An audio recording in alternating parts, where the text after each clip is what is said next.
बेलगाड़ी tones.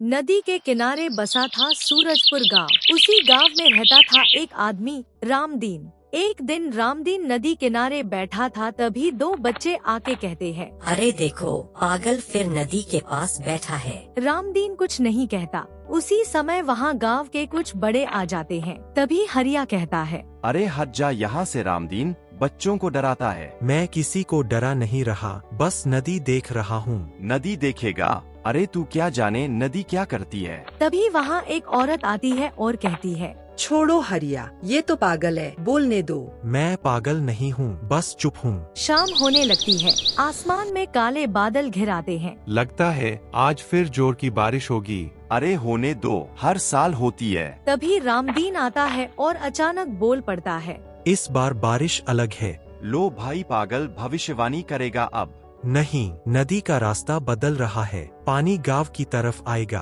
बस कर रामदीन, डरा मत लोगों को। चलो भाई यहाँ से, इस पागल को मत सुनो। जब पानी आएगा तब पता चलेगा। बारिश तेज होती जाती है। नदी की आवाज कुछ अलग और रामदीन जागता रहता है। आधी रात हो चुकी थी। बारिश अब रुकने का नाम नहीं ले रही थी। मोहन की पत्नी सीता घबराई हुई कहती है, इतनी बारिश मैंने पहले कभी नहीं देखी।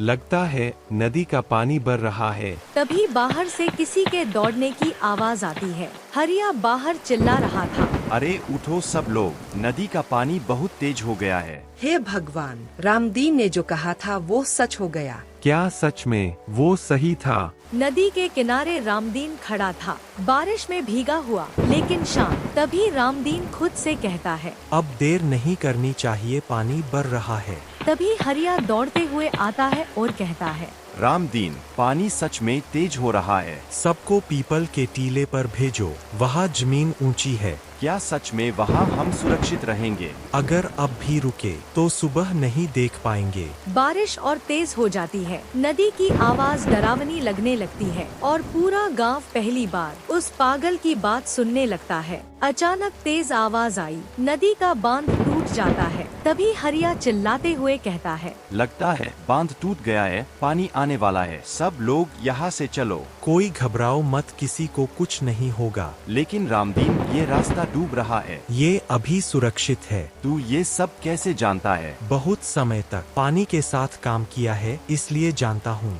लेकिन अगर पानी और बढ़ा तो? नहीं बढ़ेगा, अभी 15 मिनट में बहाव बदलेगा। 15 मिनट? तू इतनी पक्की बात कैसे कह सकता है? क्योंकि नदी अब थक चुकी है। लोग पीपल के टीले पर खड़े रहते हैं। पानी नीचे से तेजी से बह रहा है। तभी हरिया कहता है, अगर तू ना होता तो आज हम सब बह जाते। अब ये मत सोचो, सब सुरक्षित रहेंगे, यही काफी है। रात की बारिश धीरे धीरे हल्की पड़ने लगती है और गांव वालों की नजर अब रामदीन पर टिक चुकी है। सुबह हो चुकी थी, बारिश थम गई थी। तभी सीता कहती है, हम सब जिंदा है। अगर आज रामदीन न होता तो हमारा क्या होता? हमने तुझे पागल कहा और तूने हमारी जान बचाई। माफ कर दे रामदीन, हम तुझे कभी समझ ही नहीं पाए। माफी की जरूरत नहीं है, बस एक बात सुन लो। मैं कभी इस जिले में पानी और बांध का काम देखता था। क्या तू पढ़ा लिखा है? हाँ, लेकिन एक बार में मैं अपने परिवार को नहीं बचा पाया, इसलिए तू चुप रहता है।